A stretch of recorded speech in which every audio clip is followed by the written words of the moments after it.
Hello दोस्तों, मैं हूं गौरव एंड पिछले वीडियो में अपन ने डॉट गिट इग्नोर फाइल के बारे में देखा था। And dot git ignore file के हेल्प से आप गिट को ये बता देते हैं कि आपको कौन कौन से फाइल को इग्नोर करना है। ये जो चीज थी ये अपन ने पिछले वीडियो में देखा था, बट अभी भी कुछ कॉन्सेप्ट हैं जो गिट इग्नोर फाइल के हैं और जो मुझे आप लोगों को बताने हैं। चलिए आप लोगों को एक प्रॉब्लम स्टेटमेंट बताता हूँ। तो मैं मेरे वर्किंग डायरेक्टरी के अंदर कुछ फाइल्स बनाता हूँ। सबसे पहले मैं गिट स्टेटस कमांड चला देता हूँ एंड आप स्टेटस देख सकते हैं। ठीक है, मैं स्क्रीन क्लियर करता हूँ एंड मैं कुछ फाइल बनाता हूँ।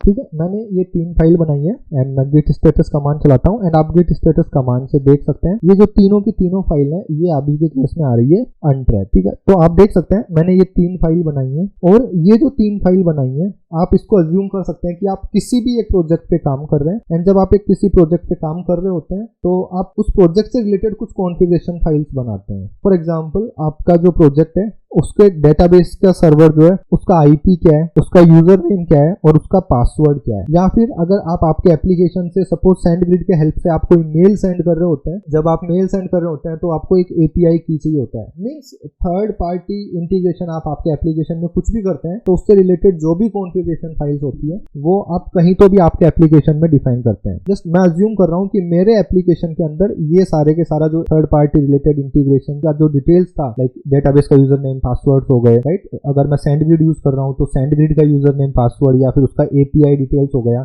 या फिर अगर मैं यूज कर रहा हूँ एडब्ल्यूएस का एक्सेस की एंड सीक्रेट की जो है वो मैं इन प्रॉपर्टीज फाइल में डालता हूँ। एंड अगर आप नोड.जेएस या फिर जावास्क्रिप्ट डेवलपर्स हैं तो आपके प्रोजेक्ट के अंदर .env फाइल होती होंगी, राइट। डेवलपमेंट.env, प्रोडक्शन.env, एग्जाम्पल.env। बट अब मैं क्या चाहता हूँ कि जब मैंने ये सारी की सारी चीज कर दी है, जब मेरे डेवलपमेंट.प्रॉपर्टीज के अंदर डेवलपमेंट से रिलेटेड सारा का सारा डिटेल्स है क्रेडेंशियल्स का, प्रोडक्शन.प्रॉपर्टीज में प्रोडक्शन से रिलेटेड है, बट जब मैं गिट पे कोड डालने का सोचूंगा तो मैं कभी भी नहीं चाहूंगा कि मेरे जो सीक्रेट्स हैं वो गिट पे जाएं। ठीक है, तो अब मैं क्या चाहता हूँ, अब मैं चाहता हूँ कि डेवलपमेंट.प्रॉपर्टीज एंड प्रोडक्शन.प्रॉपर्टीज इन 2 फाइल को तो गिट इग्नोर करे एंड एग्जाम्पल.प्रॉपर्टीज को मैं गिट के अंदर डालना चाहता हूँ। एंड एग्जाम्पल.प्रॉपर्टीज को मैं गिट के अंदर इसलिए डालना चाहता हूँ जब टीम में कोई नया डेवलपर आए, और जब नया डेवलपर आएगा टीम के अंदर तो उस टाइम पे होगा क्या, नया डेवलपर एग्जाम्पल.प्रॉपर्टीज फाइल को ओपन करेगा एंड देख लेगा कि उसको इस एप्लीकेशन को चलाने के लिए कौन कौन से क्रेडेंशियल्स को डालने हैं एंड वो फिल कर देगा। चलिए, तो अब मैं क्या करता हूँ, गिट इग्नोर फाइल ओपन करता हूँ, vi.git ignore एंड मैं यहाँ पे लिखता हूँ सबसे पहले स्टार डॉट, ये वो चीज है जो अपन ने पिछले वीडियो में सीखी थी, राइट, star.properties। एंड मैंने सेव किया। अभी मैं देखो गिट स्टेटस कमांड चला रहा हूँ। जैसे ही मैंने गिट स्टेटस कमांड चलाया तो आप देखिए इसने सारी की सारी प्रॉपर्टीज फाइल को इग्नोर कर दिया है, जो मैं नहीं चाहता था। मैं चाहता था केवल एग्जाम्पल.प्रॉपर्टीज जो है वो मैं गिट पे डालना चाहता हूँ, बाकी कोई सी भी .प्रॉपर्टीज वाले एक्सटेंशन मैं गिट पे नहीं डालना चाहता। तो आपको स्पेसिफिक एक फाइल जो है उसी को डालना है। तो अब आप वो कैसे अचीव करोगे, तो उसके लिए vi.git ignore, right. No doubt आप मेरे को ये भी बोल सकते थे कि गौरव मैं ना डेवलपमेंट.प्रॉपर्टीज प्रोडक्शन.प्रॉपर्टीज है वो गिट इग्नोर में लिख देता तो केवल और केवल एग्जाम्पल.प्रॉपर्टीज को ये लेता। बिल्कुल आप ऐसा कर सकते थे और 100% सही भी था। बट क्या हुआ, आपके एप्लीकेशन के अंदर हर दूसरे दिन कोई नई प्रॉपर्टीज फाइल आप डाल रहा हूँ, उस सिचुएशन को कैसे हैंडल करोगे। सपोज 2 दिन बाद आप बोलते हो कि यार मेरे को एक स्टेजिंग.प्रॉपर्टीज भी चाहिए, फिर आपको समझ में आ रहा है कि आपकी एक प्रॉपर्टीज फाइल ही बहुत बड़ी हो गई, इसको मल्टीपल प्रॉपर्टीज फाइल में डाल देते हैं। ठीक है, चलिए तो अब अपन क्या करते हैं, मैं यहाँ पे लिख देता हूँ उस फाइल का नाम जो मेरे को इग्नोर नहीं करनी है, example.properties एंड इसके आगे आपको लगाना है एक्सक्लेमेटरी साइन। बेसिकली ये बताता है नोट। ठीक है, तो भाई ये जो फाइल है example.properties ये इग्नोर नहीं होनी चाहिए।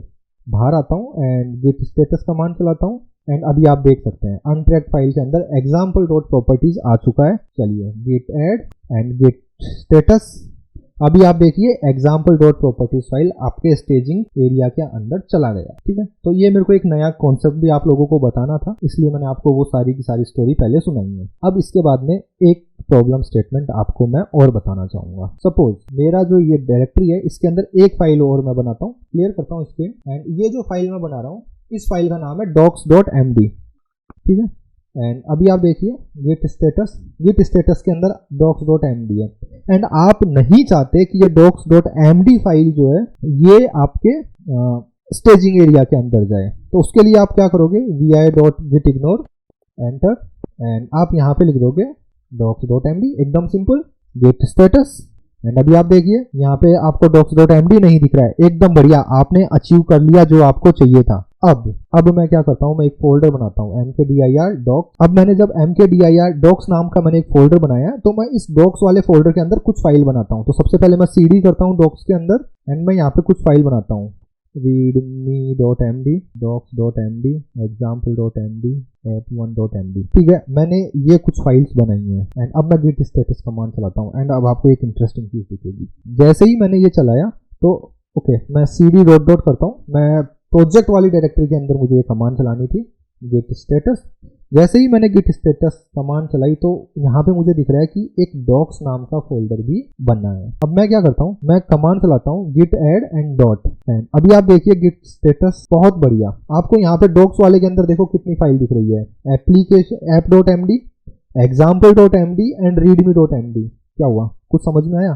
देखो ls कराता हूँ docs वाला फोल्डर, ls, ये docs.md फाइल क्यों इग्नोर हो गया? मेरे को ये इग्नोर नहीं करना था, मेरे यहाँ पे ये जो फोल्डर है, इस फोल्डर के अंदर जो docs.md फाइल है जो यहाँ बना हुआ है, मुझे ये इग्नोर करना था, मुझे वो वाला docs.md इग्नोर नहीं करना था जो इस docs वाले फोल्डर के अंदर है। ठीक है, अभी मैं आपको वापस गेट स्टेटस कमांड चलाता हूँ। तो अब प्रॉब्लम स्टेटमेंट आपको समझ में आ गई होगी कि सेम फाइल है जो आपके रूट प्रोजेक्ट के रूट डायरेक्टरी के अंदर भी है और सेम उसी नाम की फाइल किसी सब फोल्डर के अंदर भी है। एंड जो प्रोजेक्ट के रूट डायरेक्टरी के अंदर जो फाइल है आपको केवल वो इग्नोर करनी है, सब फोल्डर के अंदर जो फाइल है उसको इग्नोर नहीं करनी है। तो इस चीज को कैसे अचीव करोगे, vi.git ignore एंड यहाँ पे docs.md की जगह आपको लिखना है /docs.md। बेसिकली आप फाइल का पूरा पाथ दे रहे हो कि आपको कौन सी फाइल इग्नोर करनी है एंड सेव गेट स्टेटस।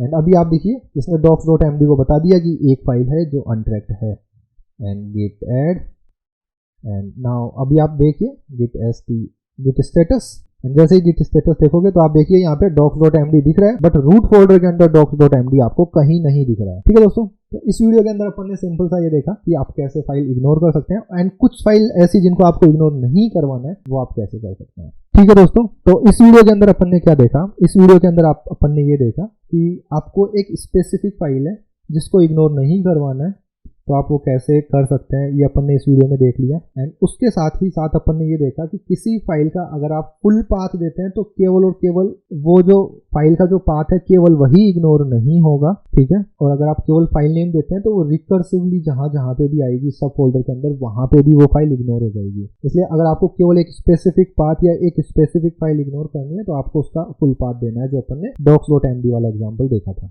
अब एक प्रॉब्लम स्टेटमेंट मैं आपको वापस बताना चाहूंगा। सपोज आपकी एक रेपोजिटरी है एंड आपका एक micro service related micro service का एप्लीकेशन है जिसके अंदर 5 या 6 अलग अलग माइक्रो सर्विस है। एंड पहली माइक्रो सर्विस जो है वो आपकी सपोज गो लैंग्वेज में है, दूसरी पाइथन के अंदर है, तीसरी जावा के अंदर है, चौथी PHP में है। ठीक है, एंड मे बी 5वीं Node.js में है। जस्ट एग्जाम्पल आप मान लीजिए। एंड अब होगा क्या कि जब भी आप एक जावा का प्रोग्राम बनाते हैं तो आप चाहते हैं कि जावा सी एक्सटेंशन वाली सारी की सारी फाइल इग्नोर होनी चाहिए। ठीक है, जब आपका एक प्रोजेक्ट Node.js में होता है तो आप क्या चाहते हैं, आप चाहते हैं कि /node मॉड्यूल वाला जो फोल्डर है वो पूरा का पूरा इग्नोर होना चाहिए। गो लैंग्वेज का है तो आप चाहते हैं कि जितने भी बिल्ड बने वो सारे के सारे इग्नोर होने चाहिए। मतलब आपके एक गिट रेपो के अंदर 5 फोल्डर है, 5 अलग अलग माइक्रो सर्विसेज है, उन 5 की आप गिट इग्नोर फाइल कैसे मैनेज करोगे, ये जो चीज है ये अपन देखने वाले हैं अगले वीडियो में। तो दोस्तों इस वीडियो के अंदर इतना ही, मिलते हैं अगले वीडियो में, बाय बाय।